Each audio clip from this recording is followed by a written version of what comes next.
نحمده ونصلي على رسوله الكريم أما بعد فأعوذ بالله السميع العليم من الشيطان الرجيم بسم الله الرحمن الرحيم اللهم لك الحمد كما ينبغي لجلال وجهك وعظيم سلطانك اللهم صل على محمد وعلى آل محمد أفضل صلواتك بعدد معلوماتك وبارك وسلم. فضيلة الشيخ حضرت مولانا قاری محمد رفیق بجوی صاحب دامت برکاتہ العالیہ، ڈپٹی سیکرٹری جنرل انٹرنیشنل ختم نبوت مومنٹ پاکستان، فضیلت الشیخ حضرت مولانا قاری احمد علی ندیم صاحب دامت برکاتہ العالیہ، امیر انٹرنیشنل ختم نبوت مومنٹ صوبہ پنجاب، علماء کرام، مشایخ اعظام، ہمیں کس کس کا نام لوں، بہاڑی سے تشریف لانے والے حضرت مولانا پیر حکیم علا وسائے صاحب، بلال گنج، چپل چوک، نیاز مسجد میں جس محبت سے آپ آج استحکام پاکستان کے عنوان سے اکٹھے ہوئے ہیں، میں مدینہ منورہ کا ایک باسی وہاں سے آیا ہوں اور آپ سب کو سلام عقیدت پیش کرتا ہوں۔ میرے دوست اور بزرگوں، مدینہ منورہ طیبہ طیبہ، دیار حبیب، گنبد خضرا کی رونق کی بہاروں کو سلام۔ وہاں انسان جب مسجد نبوی میں نماز کے ساتھ پھر اس کے بعد درود و سلام کے ساتھ حاضری دیتا ہے تو جن پیارے مقدس قدموں کے ساتھ مسجد نبوی میں صحابہ کرام نماز پڑھتے تھے، وہاں ہی جب نماز کا شرف کسی کو حاصل ہوتا ہے تو یہ ہمارا عقیدہ ہے کہ اللہ اور اس کے فرشتوں کے درود و سلام جہاں رسول اللہ صلی اللہ علیہ وسلم پر 24 گھنٹے نازل ہو رہے ہیں، وہاں حضرت ابوبکر عمر فاروق دونوں کے ساتھ۔ پھر میں تصور کرتا ہوں کہ گنبد خضرا کی رونق کی بہاروں کو سلام، یعنی گردون نبوت کے ستاروں کو سلام، انبیاء کے بعد رتبہ ہے انہی کے نام کا، ان کی ہمت سے پھلا پھولا چمن اسلام کا، انہیں غازیوں کو شاہ سواروں کو سلام۔ میں یہ سوچتا رہتا ہوں مدینہ منورہ میں کہ کائنات عرض میں سب سے پہلی اسلامی ریاست وہ مدینہ منورہ میں قائم ہوئی، اس میں بھی ہجرت صحابہ نے مکہ سے بولو مدینہ کی تھی۔ پھر میں اس نتیجے پر پہنچتا ہوں کہ جس ریاست کو رسول اکرم صلی اللہ علیہ وسلم نے مدینہ منورہ میں قائم کیا، اس کے بعد چاہے جتنے ملک بھی مارد وجود میں آئے ہیں، کوئی یہ دعویٰ نہیں کر سکتا کہ وہ اسلام کے نام پر قائم ہوئے ہوں۔ صرف پاکستان ہے جو مدینہ کی اسلامی ریاست کے بعد دوسری اسلامی ریاست ہے۔ اس میں بھی لاکھوں لوگوں نے ہجرت کی۔ پھر میں نام پر غور کرتا ہوں، یہ ریاست مدینہ مدینہ طیبہ ہے، مدینہ۔ پھر میں اپنے ملک کے نام پر جب غور کرتا ہوں تو پاک یہ عربی میں طیب کو کہتے ہیں۔ پہلا کلمہ طیب، طیب معنی چھوٹے بچے کو بھی یاد کرایا جاتا ہے، پہلا کلمہ طیب معنی تو پاک، طیب کا معنی میں آیا طیبہ۔ اور ستان یہ ایک ایسا جیسے کردستان ہے، جتنے بھی ستان کے ساتھ جو ملک ہیں اس سے مراد مدینہ ہے، اس سے مراد مدینہ ہے۔ تو اللہ تعالیٰ نے ہمارے ملک کا نام بھی ایسے تجویز کیا کہ پہلی اسلامی ریاست مدینہ طیبہ ہے، اور اس کو جب اردو اور فارسی میں جب معنی میں لائیں تو پاکستان ہے۔ نہیں سمجھ آئی؟ آپ سمجھ آ گئی ہے؟ میرے دوستوں اور بزرگوں، میں زیادہ وضاحت میں نہیں جانا چاہتا، اتنا عرض کر دوں کہ اسلامی ریاست مدینہ منورہ میں پہلا اجماع جو حضرت ابوبکر صدیق رضی اللہ تعالیٰ عنہ کی خلافت میں ہوا، خلیفۃ الرسول حضرت ابوبکر رضی اللہ تعالیٰ عنہ نے پہلا اجماع جو مدینہ کی اسلامی ریاست میں قائم کیا وہ ختم نبوت کا تھا۔ سبحان اللہ، سبحان اللہ۔ اب زور سے نعرہ لگاؤ، ختم نبوت زندہ باد۔ ختم نبوت کے عنوان سے وہ اجماع ہوا۔ مسیلمہ کذاب نے نبوت کا دعویٰ کیا ہوا تھا حضور کی حیات طیبہ میں، آپ کی حیات طیبہ میں مسیلمہ نے نبوت کا دعویٰ کیا، تو آپ صلی اللہ علیہ وسلم نے اس مسیلمہ کا نام مسیلمہ کذاب کے ساتھ منسوب کر دیا۔ آج بھی تاریخ میں جب بھی مسیلمہ کا نام لیا جاتا ہے تو اس کو کیا کہتے ہیں آپ؟ مسیلمہ؟ زور سے کہو۔ مجھے ان علماء سے اختلاف ہے جو مرزا قادیانی کا نام بھی لیتے ہیں اور آگے کہتے ہیں مرزا صاحب۔ صاحب کیسے ہوا؟ حضور نے تو مسلمہ کو کیا کہا؟ کذاب۔ تو اس کو بھی تو یہی کہا، مرزا قادیانی کذاب نے کہا۔ پہلے ہم اپنی اصلاح کریں۔ حضور نے مسلمہ کا نام جب سنا کہ اس نے نبوت کا دعویٰ کیا تو آپ نے کیا فرمایا؟ مسلمہ کذاب۔ میرے دوستوں، موضوع بدل جائے گا۔ میں یہ عرض کر رہا ہوں، اسلامی ریاست، خلافت، پھر میں غور کرتا ہوں کہ مدینہ سے لشکر گیا اور مسیلمہ کذاب کے ساتھ وہ معرکہ ہوا۔ میں ابھی چند دن قبل بھی یمامہ گیا تھا۔ یمامہ وہ بستی ہے جہاں جانے کے بعد انسان جب 1200 صحابہ کرام کی قبروں کو وہاں دیکھتا ہے تو پھر مجھ جیسا ایک کمزور انسان وہاں روتے ہوئے یہ کہہ دیتا ہے، ہم تو پروٹوکول کے ساتھ ختم نبوت کا کام کر رہے ہیں، اصل تو کام یہ کر گئے۔ جب تک اشتہار میں نام نہ آئے تو ہم آتے نہیں ہیں، بینر نہ لگیں تو آتے نہیں ہیں۔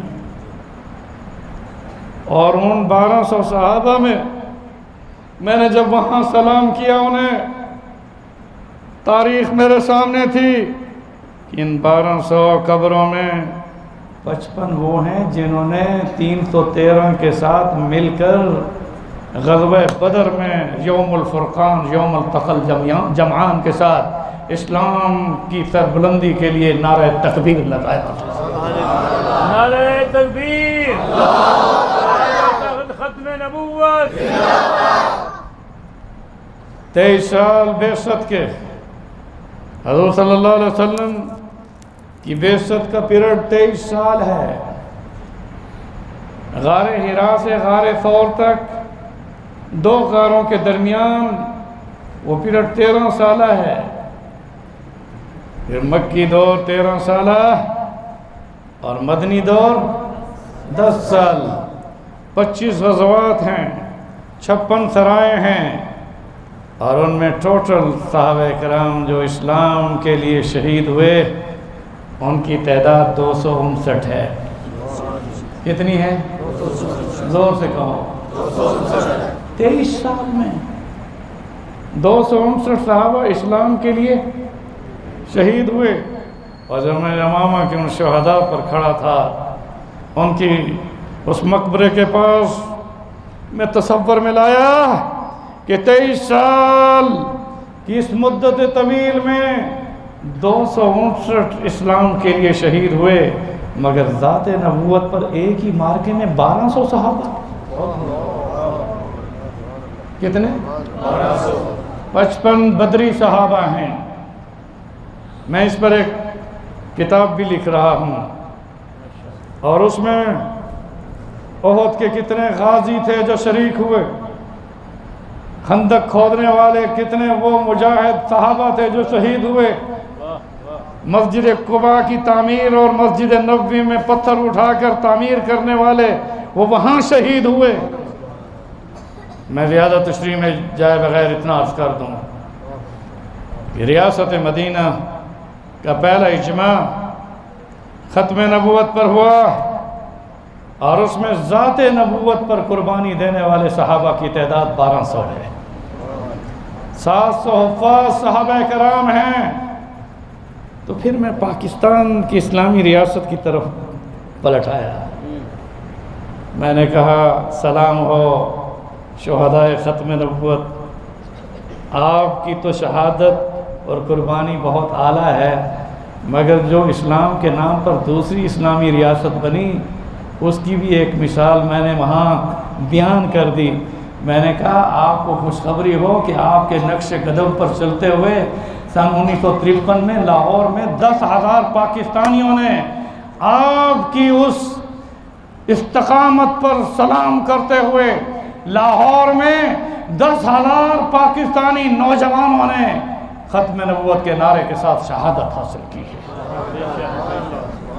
یہ لاہور ہے، نیاز مسجد میں یہاں علماء کرام کی موجودگی میں بڑے دعوے سے کہتا ہوں، صحابہ کی تو اپنی ایک مثال ہے، وہ تو حضور ان کا فرق بتا گئے کہ اگر میرا ایک صحابی مٹھی بھر جو اللہ کے راستے میں خیرات کرے اور آنے والی امتی بہت پہاڑ سونا بھی خرچ کر دے تو میرے اس صحابی کے اجر تک نہیں پہنچ سکتا۔ مگر یہ اسلامی ریاست جو مدینہ میں ذات نبوت پر 1200 صحابہ شہید ہوئے، تو ہمیں اس بات پر شکر کرنا چاہیے کہ دوسری اسلامی ریاست پاکستان، کائنات میں سعودی عرب بھی اسلامی ریاست کے طور پر مارد وجود میں نہیں آیا۔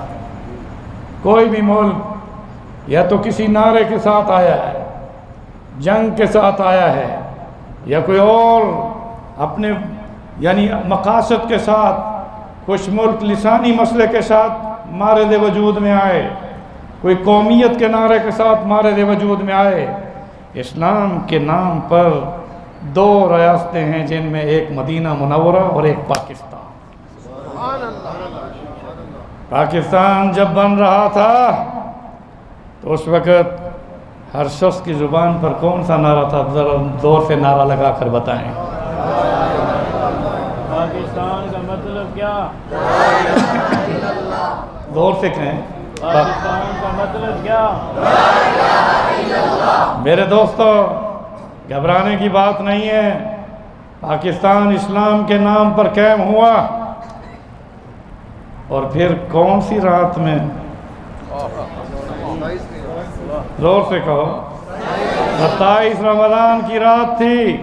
ارے 27 تو کبھی ہفتے کا دن بھی آ جاتی ہے، رات ہفتے کی رات، اتوار کی رات، پیر کی رات، بدھ کی رات، منگل کی رات، خمیس کی رات، مگر وہ 27 کی رات جو تھی وہ جمعے کی رات تھی۔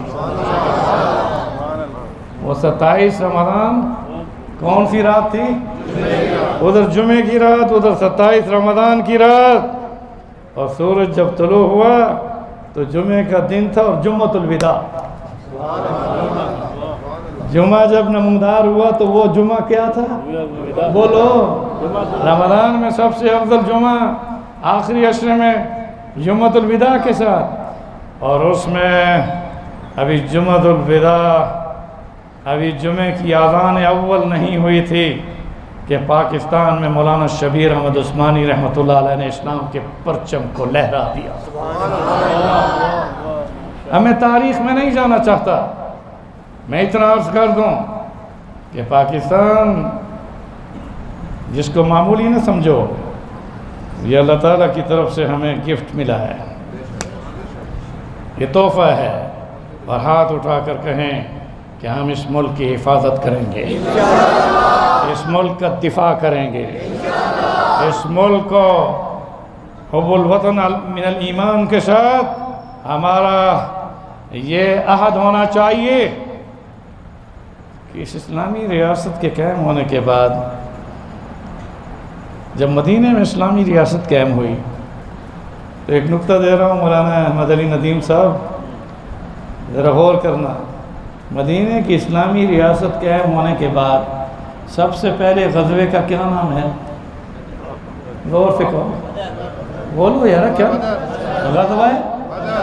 اور دوسری اسلامی ریاست ابھی بنی نہیں تھی، حضور نے فرمایا کہ ایک ایسی ریاست ہوگی جس میں کالی پگڑی والے جھنڈے اٹھا کر جب ہند میں اسلام کے جھنڈے کو لہرائیں گے تو جیسے میرے ساتھ غزوہ بدر کے صحابہ تھے، انہیں بھی غزوہ ہند کے ساتھ وہی ثواب دیا جائے گا۔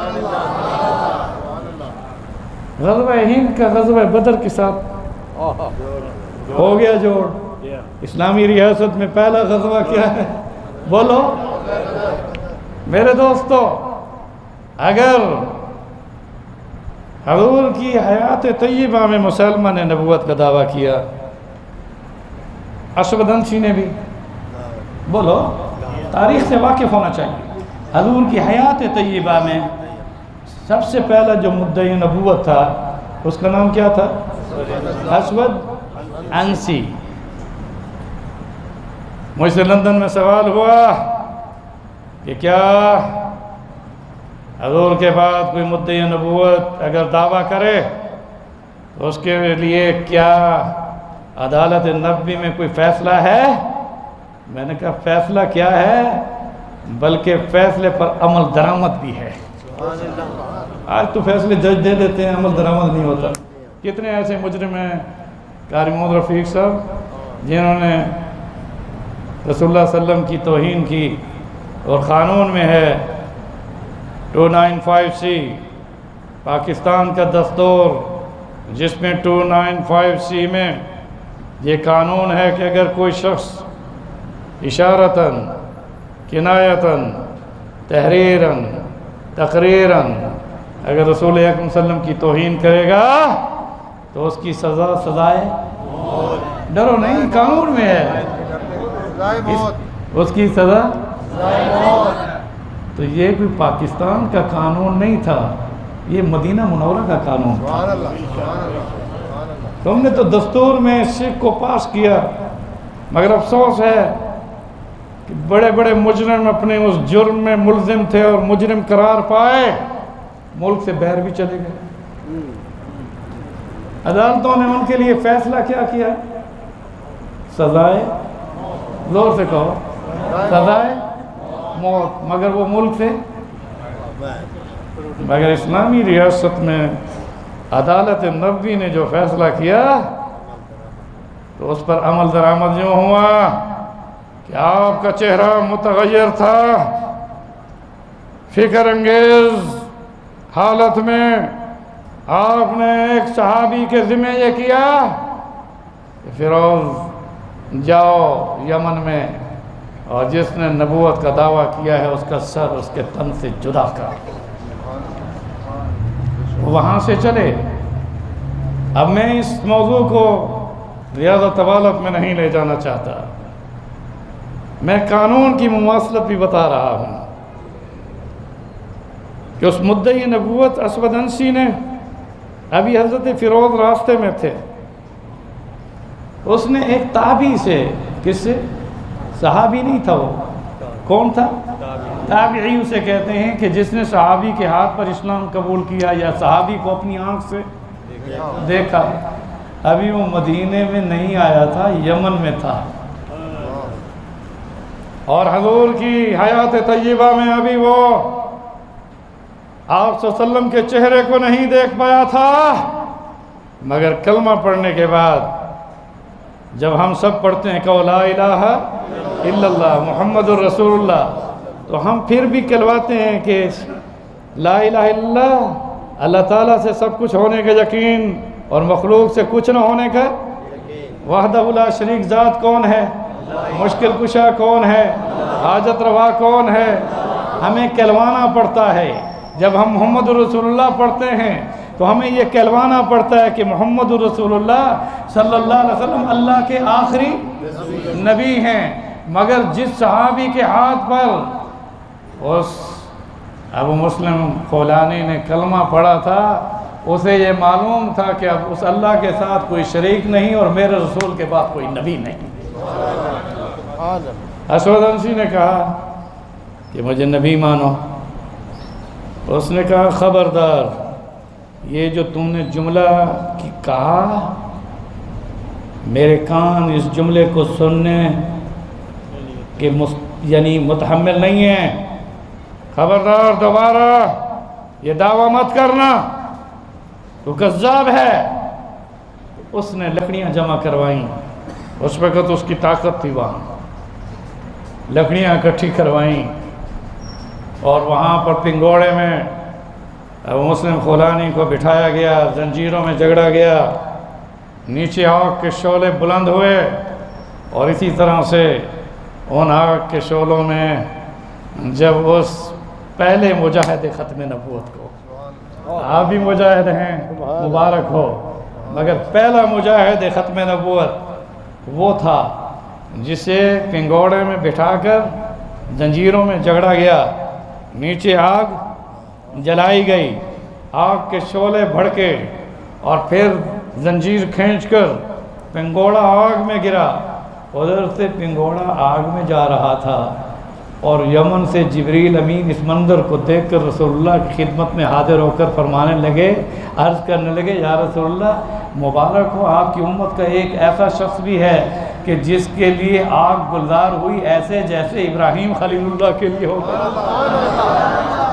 ابھی یمن والوں نے گلزار نہیں دیکھا تھا، ان کو کس میں جاتے ہوئے دیکھا؟ زور سے کہو، آگ میں جاتے دیکھا. آج ہمارے پاس جب خبر آتی ہے ٹیلی ویژن پر یا ویسے بھی آج کل تو ہر ایک کے پاس یعنی موبائل جو منٹوں میں خبر دے دیتے ہیں، بلکہ خبر کیا دیتے ہیں، ساری چیزیں پہلے ٹیلی ویژن کی خبر نامے سے پہلے آ جاتی ہیں کہ یہ واقعہ ہوا، یہ واقعہ ہوا، یہ واقعہ ہوا. تم اپنی میڈیا پر جتنا ناز کرو، میرے لیے سب سے بڑا میڈیا رسول اللہ کا جبریل امین تھے. جنہوں نے جب یہ خبر دی تو حضور کتنے خوش ہوئے، کتنے خوش ہوئے میرے دوستو. اس کے بعد آگ کے شعلے سارا ایندھن جب راکھ ہو گیا، پنگوڑا اس میں چھپا ہوا تھا. اب انہوں نے یہ سمجھا کہ اب تو ابو مسلم خولانی کی ہڈیاں بھی نہیں ہوں گی. تو انہوں نے جب راکھ کو علیحدہ کیا تو وہ تو سفید کپڑوں میں آگے فروٹ پڑا ہے، زنجیریں نکلی ہوئی ہیں، اور ابو مسلم خولانی کہہ رہے ہیں کہ تم نے بہت جلدی کر دی، میں تو بڑی نعمتوں میں بیٹھا تھا. اب میں کیا بتاؤں، اتنا کہوں، جب نمرود نے حضرت ابراہیم خلیل اللہ کو ان کے لیے ایندھن تیار کیا، وہ لمبا واقعہ ہے. اس کے بعد جبریل امین آپ کی خدمت میں کس کی طرف سے آئے؟ زور سے اللہ کی طرف سے. خلیل اللہ کو سلام بھی دیا اور کہا اے ابراہیم، مجھے اللہ نے آپ کی مدد کے لیے بھیجا ہے کہ میں ابھی پر سے اس آگ کو ان کے اوپر ڈال دوں. حضرت ابراہیم خلیل اللہ نے جواب میں کیا کہا؟ جبریل تیری مدد کی ضرورت نہیں، اگر میرا رب مجھے دیکھ رہا ہے، اور میرا عقیدہ ہے کہ دیکھ رہا ہے. میرا عقیدہ اور ہمارا اور نبیوں کا یہی عقیدہ ہے کہ ہمارا رب ہمیں دیکھ رہا ہے. اور میں اگر آگ میں جھلس کر اس کے نام اور توحید پر جان دے دوں تو میرے لیے اور کیا سعادت ہوگی. تو فوراً رب ذوالجلال نے جبریل سے کہا اب میں براہ راست ابراہیم، میں سمیع بھی ہوں، بصیر بھی ہوں، سنتا بھی ہوں، دیکھتا بھی ہوں. میں نے ابراہیم کا جواب سن لیا، اب میں آگ کو بھی دیکھ رہا ہوں اب تیرے ذریعے سے نبیوں پر وحی تو بھیجتا رہا، مگر میں پہلی وحی کروں گا آگ پر، جس میں تو واسطہ نہیں، میں براہ راست ہوں گا۔ کون تھا براہ راست؟ کیا کہا رب نے؟ قلنا یا نار کونی، کہہ دو برداً و سلاما علی ابراہیم۔ میرے دوستو، وہ آگ کتنی خوش نصیب ہے، جلائی تو نمرود نے تھی، مگر رب اس سے کلام کر رہے ہیں۔ وہ آگ کا شعلہ کتنا خوش نصیب ہے کہ جو ایندھن سے جل تو رہا تھا، مگر رب کے حکم سے گلدار ہو گیا۔ کہ اتنا ٹھنڈا نہ کرنا موسم کو کہ کہیں انہیں کمبل کی ضرورت نہ پڑے، جیسے ابھی آپ کو 1 جون کو کمبل کی ضرورت پڑ گئی تھی۔ ایسی بارشیں آئیں کہ لوگوں نے کہا ہم نے پہلی دفعہ دیکھا ہے کہ ساون کا پہلا دن ہے، جون کا پہلا دن ہے، اور اسلام آباد کی سردی میں لوگ کمبل اوڑھ رہے ہیں۔ موسم کے بدلنے والا کون ہے؟ میرے دوستوں، موضوع اس طرف چلا جائے گا۔ اتنا عرض کر دوں، اللہ نے ہمیں ایمان کی نعمت سے نوازا ہے، کہو الحمدللہ، زور سے کہو، دل سے کہو، شکر کے ارادے کے ساتھ کہو الحمدللہ الذی ہدانا لہذا وما کننا لنہتدی لولا ان ہدانا اللہ۔ ہدایت کس کے ہاتھ میں؟ حضرت ابراہیم خلیل اللہ کی اس پنگوڑے کو جس وقت وہ آگ کے اندر، بہت روایات ہیں کتنے دنوں تک وہ آگ جلتی رہی، جب وہ راکھ ہو گئی اور پھر اس راکھ کو جب ہٹانے کے لیے پہلے نمرود نے بینڈ باجے اور وہاں پر میلہ رچایا ہوا تھا، ناچنے کے لیے لڑکیوں کو بلایا ہوا تھا۔ اور یہ بھی بتا دوں کہ دنیا کی تاریخ میں سب سے پہلا میلہ وہ نمرود نے کیا تھا، جس میلے پر تمہیں بڑا فخر ہوتا ہے۔ میلے کا موجد کون ہے؟ دو سے کو ڈرتے کیوں ہو؟ نمرود ہے، جس میں حضرت ابراہیم خلیل اللہ نے انی سخیم کے ساتھ، میں بیمار ہوں، نہیں گئے، مگر ادھر میلہ ہو رہا تھا، ادھر ان کے بتوں کے سر قلم ہو رہے تھے۔ بات سمجھیں؟ اشارہ دے گیا ہوں۔ میرے دوستو سنو، جب راکھ کی اس ڈیر کو علیحدہ کیا گیا تو ابراہیم خلیل اللہ اس وقت جنت کے میووں کے ساتھ سفید لباس میں، وہ خلیل اللہ اللہ کے ذکر میں تھے، اور ذکر کیا تھا؟ حسبی اللہ ربی اللہ۔ کہہ دو حسبی اللہ، زور سے کہو حسبی اللہ۔ جبریل کو بھی جب حضرت ابراہیم خلیل اللہ نے معذرت کے الفاظ نہیں کہے، کہا میرا رب مجھے دیکھ رہا ہے، تو حسبی اللہ وہی کافی ہے۔ تو اس لیے فرمایا کل حسبی اللہ، جب مشکل ہے تو کیا کہو؟ اور جب بھوک اور افلاس آئے اور فقر و فاقہ آئے یا اقتصادی حالات خراب ہو جائیں تو اس وقت کون سا ذکر کرو؟ ربی اللہ، الحمدللہ رب العالمین۔ ساری کائنات کو پالنے والا کون ہے؟ اب جملہ دیتا ہوں سنو، علماء کی موجودگی میں اتنا بڑا واقعہ ہوا کہ نمرود کی آگ کی اس راکھ میں حضرت ابراہیم خلیل اللہ اس سلامتی کے ساتھ کہ جنت کا میوہ کھاتے ہوئے خوبصورت لباس کے ساتھ نمودار ہو گئے، مگر جب اللہ کسی کو ایمان پر نہ لانا چاہے، اتنے بڑے مجمع نے حضرت ابراہیم خلیل اللہ کو آگ میں، اس راکھ کے ڈھیر میں، اس حالت میں بھی پایا، ایک بھی ایمان نہ لایا۔ جملہ دے رہا ہوں، ابن کثیر میں دیکھ لو کہ کوئی ایک بھی ایمان، غور سے کہنا، پھر آپ کو ہجرت کرنی پڑی اپنی بیوی کے ساتھ۔ حضرت لوط کو یہ جوڑے، 2 جوڑے وہاں سے نکلے۔ میرے دوستو، میں اس شہر میں بھی گیا ہوں جہاں حضرت ابراہیم خلیل اللہ پیدا ہوئے، اور اس جگہ پر بھی جہاں آگ کے ایندھن میں انہیں جلانے کی کوشش کی گئی تھی۔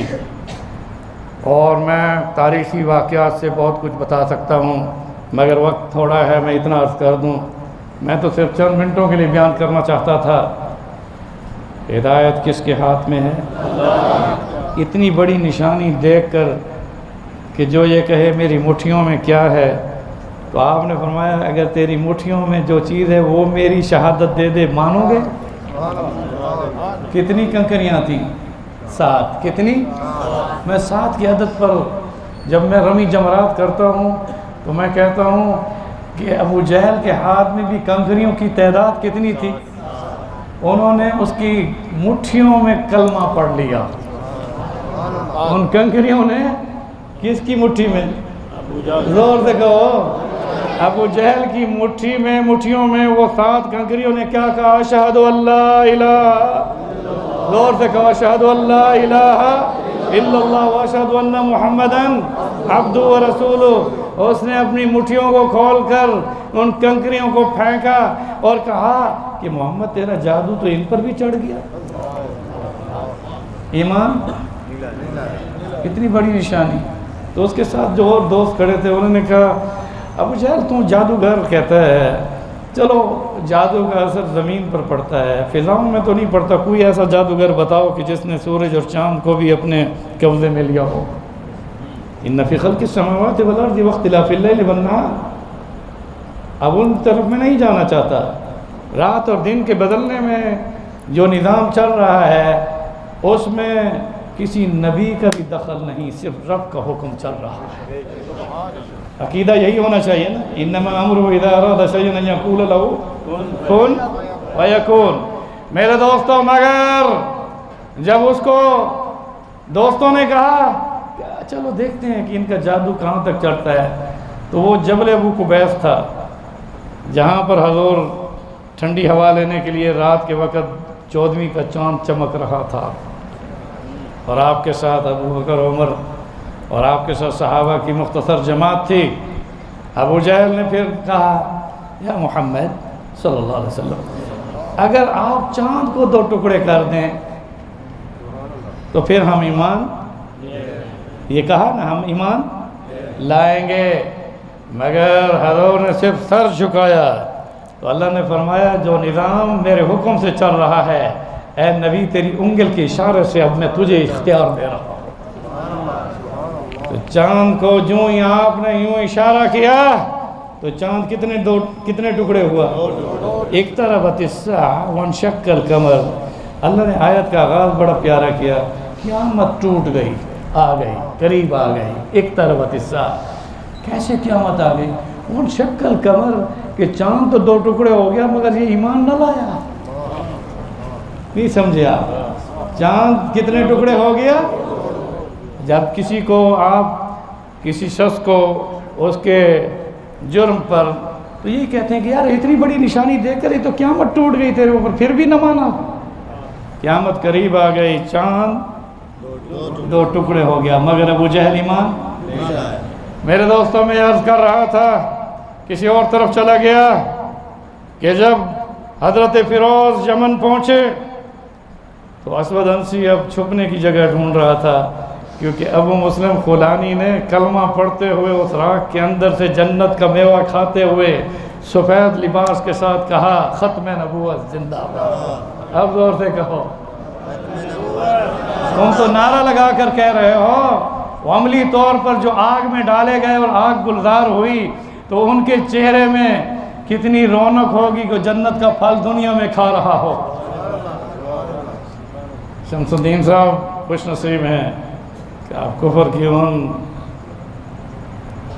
کلیدگی اور گھاٹیوں سے نکل کر اور پھر مرزا مسرور کے رضائی بھتیجے ہونے کی حیثیت سے نہ صرف ختم نبوت پر ایمان لائے بلکہ ختم نبوت کے دائی اور محافظ بن کر اپنا مرکز بنا کر یہ ثابت کر رہے ہیں کہ انشاءاللہ تعالی اللہ کی مدد و نصرت جیسے ابو مسلم خولانی کے ساتھ تھی انشاءاللہ ہم سب کے ساتھ ہوگی. میرے دوست اور بزرگوں، مختصراً یہ کہ حضور صلی اللہ علیہ وسلم کی خدمت میں یہ خبر بھی آ گئی کہ آپ کا جو متعین کردہ عدالت نبوی کے فیصلے کے ساتھ جو جلاد یہاں سے گیا تھا اس نے اسود انسی کے سر کو اس کے تن سے زور سے کہو تو حضور کی زبان پر نکلا فاز فیروز، فاز فیروز، فیروز زندہ باد، کامیاب ہو گیا۔ ہم یہاں اردو میں نعرہ لگاتے ہیں کہ فلاں صاحب کہو زندہ باد، حضور نے فیروز کا نعرہ لگا دیا، فاز فیروز، فیروز کامیاب ہو گیا۔ میرے دوستو، حضور کو بھی یہ خبر کس نے دی؟ جبریل امین نے دی۔ اب حضرت عمر رضی اللہ تعالیٰ عنہ، ایک روایت میں ہے ابن سعد طبقات میں کہ وہ تہجد پڑھ رہے تھے، تو اس دوران میں حجرے کے اندر، اس وقت حجرہ کھلا ہوتا تھا، آواز محسوس ہوئی کہ کوئی مسافر آیا ہوا ہے، اور حضور صلی اللہ علیہ وسلم کی خدمت میں سلام بھی پڑھ رہا ہے اور کچھ گفتگو بھی کر رہا ہے۔ اسی پر حضرت شیخ الحدیث مولانا زکریا رحمۃ اللہ علیہ نے باب باندھا کہ اگر حضور کی خدمت میں سلام کے ساتھ اپنی روایدات پیش کی جائے تو اس لیے بھی جائز ہے کہ ابو مسلم فلانی نے رسول اللہ کی خدمت میں ساری روایدات پیش کر دی، اور اگر یہ جرم ہوتا تو اب سنو، حضرت عمر رضی اللہ تعالیٰ عنہ نے نماز مختصر کی اور مسافر کے پیچھے کھڑے ہو گئے، اور وہ اس وقت جب اس جملے پر آئے کہ یا رسول اللہ، میں آپ کا وہ غلام ہوں، امتی ہوں کہ آپ کی حیات طیبہ میں تو مدینہ نہیں آ سکا، مگر میں وہ ہوں جس کو اسود انسی نے آگ میں ڈالا اور آگ میرے لیے گلزار بنی۔ تو حضرت عمر نے جب یہ جملہ سنا تو سب سے پہلے نعرہ جو لگایا وہ تھا اللہ اکبر۔ نعرہ تکبیر، نعرہ تکبیر، تخت ختم نبوت۔ اگر حضور کی خدمت میں روایدات منع ہوتی تو حضرت عمر اپنا درہ اس کو مارتے، کیا کہہ رہا ہے؟ اب میں زیادہ تشریح میں نہیں جاتا، یہ عقیدے کی ایک بات ہے، لیکن اتنا عرض کر دوں کہ حجر اسود کے سامنے جب آپ مطاف میں کھڑے ہو کر اس کی جہت میں، چاہے چھت پر ہیں یا برآمدوں میں ہیں یا مطاف میں ہیں، وہ نظر نہیں آ رہا، بلکہ اب تو ایک اور بھی ہے۔ میرے ساتھ ابھی 3 ہفتے پہلے عمرے کے دوران میں یورپین کنٹری کے بھی کچھ لوگ تھے، تو مجھے کہتے ہیں ڈاکٹر صاحب حجر اسود اس طرف ہے، یہ اس طرف کیوں دیکھتے ہیں؟ میں نے کہا یہ لائٹوں کو دیکھتے ہیں۔ اچھا تو لائٹوں سے کیا مراد ہے؟ میں نے کہا حجر اسود نظر نہیں آتا، اس لائٹ کے ڈائریکشن میں وہ حجر اسود ہے، اس لیے ہر طواف کرنے والا پہلے کیا دیکھتا ہے؟ وہ بھئی حجر اسود اس طرف ہے، تم لائٹ دیکھ رہے ہو، تو معلوم ہوا حجر اسود کو طواف کرنے والا جو قریب ہو وہ تو دیکھ سکتا ہے، دور ہو تو وہ دیکھ، اگر تم دور ہو کر اسے نہیں دیکھ سکتے تو وہ تمہیں اخذ کر رہا ہے، وہ تمہیں اپنے ایکس رے میں، پتہ ہے آپ کو حجر اسود کو اللہ نے سر کے مقابلے میں نہیں رکھا، سینے کے مقابلے میں رکھا ہے کہ تمہاری بھی ایک مشین ایکس رے بنے گی تو وہ سینے کا ایکس رے ہوتا ہے، وہ تو سی ٹی اسکین ہوتا ہے جو سر کا ہو، تو اس لیے ہم حجر اسود کو اس فاصلے پر بلندی میں رکھیں گے جہاں ہر گزرنے والا اس کا سینہ اس کے سامنے ہو، اس لیے اس کے سامنے جہت میں بھی دونوں ہاتھ اٹھا کر اپنے سینے کو بولو کس تکبیر کے ساتھ؟ پتہ نہیں آپ عمرے پر نہیں جانا چاہتے، حج پر جانا چاہتے ہو؟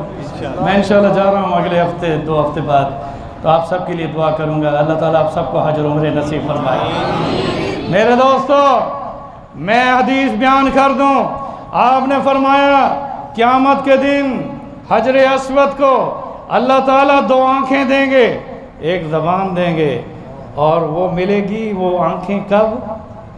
زور سے کہیں قیامت کے دن، اور زبان بھی ملے گی تو کس دن؟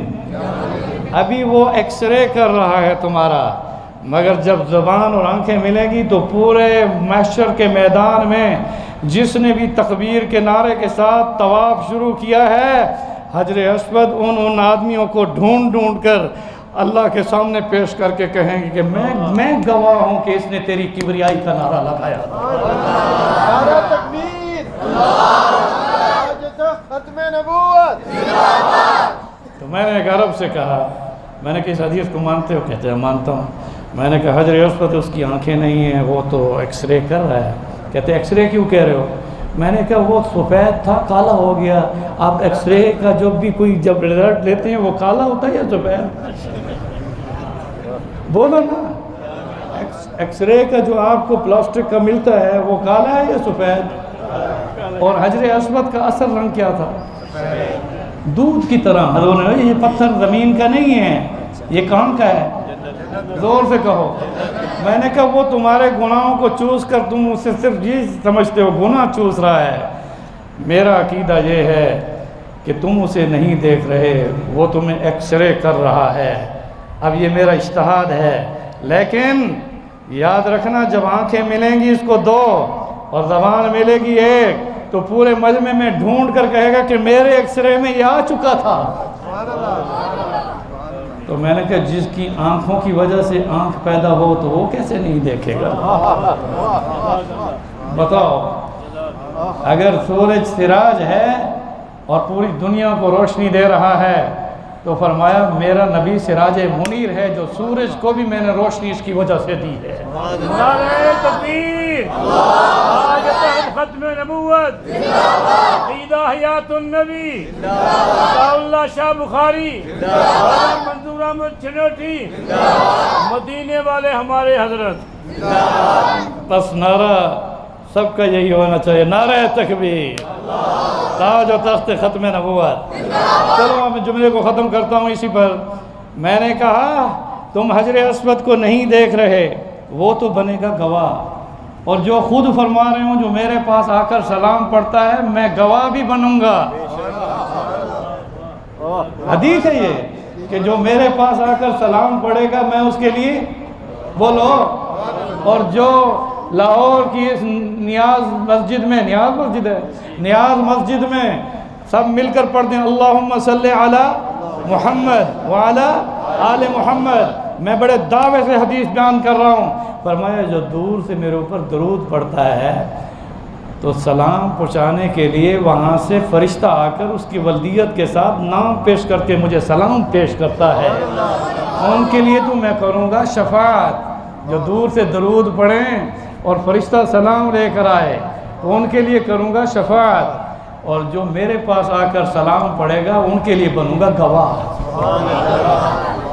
گواہی میں بتائیں وٹنس شرط ہے، یعنی بشارت، بغیر دیکھے کسی کی گواہی آپ تسلیم کریں گے؟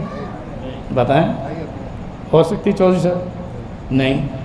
کوئی ایک شخص کہے میں حافظ قرآن ہوں، میں نے تراویحیں بھی پڑھائی ہیں، میں نے، اور پھر علماء کے پاس آ جائے، مولانا عبدالخبیر آزاد صاحب کے پاس بادشاہی مسجد میں نے پورا مہینہ قرآن میں تراویح میں ختم بھی کیا ہے، میں نے چاند دیکھا ہے، تو کوئی عالم ہو یا مفتی ہو اس کو تو چھوڑ دو، کوئی بھی شخص کسی نابینا کی چاند کی گواہی تسلیم کرے گا؟ زور سے کہو۔ اس سے معلوم ہوا کہ گواہ وہ ہوتا ہے جو دیکھے۔ تو حضور نے فرمایا کہ میں گواہ بنوں گا، تم مجھے نہیں دیکھ پاتے، میں تمہیں دیکھ رہا ہوں۔ تم میرے پاس سلام آ کے پڑھتے ہو، میں تمہارے سلام کو بولو سن رہا ہوں۔